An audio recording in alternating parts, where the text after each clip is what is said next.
कौने चराने छोटो गो बाली लत कौने चराने छोटो गो बाली लत कौने चराने एना ने चौलख डाल छो जवाने तोरा लगवा देखै छौ तमाम गे तोहर कान छुकी मनियारा दुकान गे तेरा लागे छो फैशन के सामान गे तोहर कान छुकी मनियारा दुकान गे तेरा लागे छो फैशन के सामान गे तेरा लागे छो फैशन के सामान गे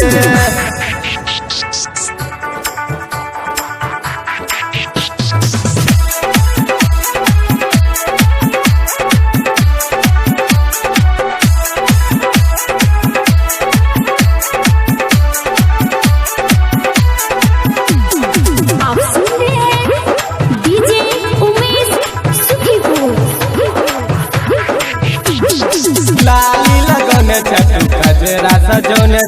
छौरा छवारी सबके दीवाना बनन लाली लगन गजरा सजौन छौरा छवारी सबके दीवाना बनन चले गोरी तोहर लचक कमरिया बुढ़वा जमन का फेरे छो नजरिया तोहर ब्यूटी बनल छो जवन गे तोहर कान छुकी मनियारा दुकान गे तेरा लागे छो फैशन के सामान गे तोहर कान छुकी मनियारा दुकान गे तेरा लागे छो फैशन के सामान गे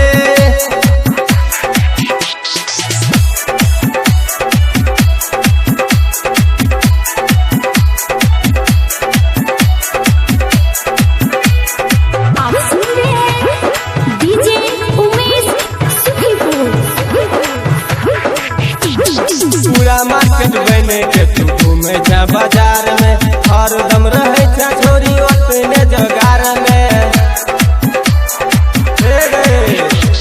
पूरा मार्केट बने के तू घूमे जा बाजार में हरदम रहे छा छोरी अपने जगार में कने खिचला के छोरी करे छै इशारा खोल बेला चाय छ दुकान के ताला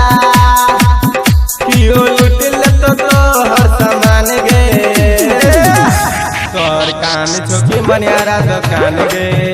तेरा लागे छो फैशन के सामान गे तोहर कान छुकी मनियारा दुकान गे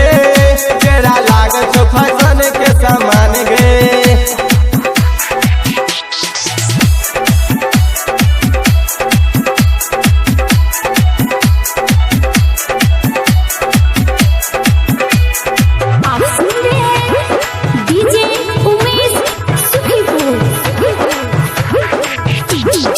गोरे गोरे बदन तोहर लागो चमकदार गे समीम बिहारी के बनाई ले तू यार गे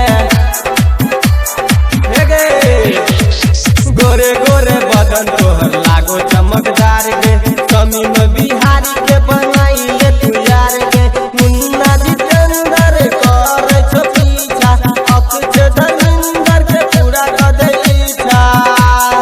तोरे खातिर छौ सब कुमार गे छुकी मनियारा दुकान गे तेरा लागे छो फैशन के सामान गे तोहर कान छुकी मनियारा दुकान गे तेरा लागे छो फैशन के सामान गे छोटो गो बाली लत कौने चरानी एना ने चौलख डाल छो जवानी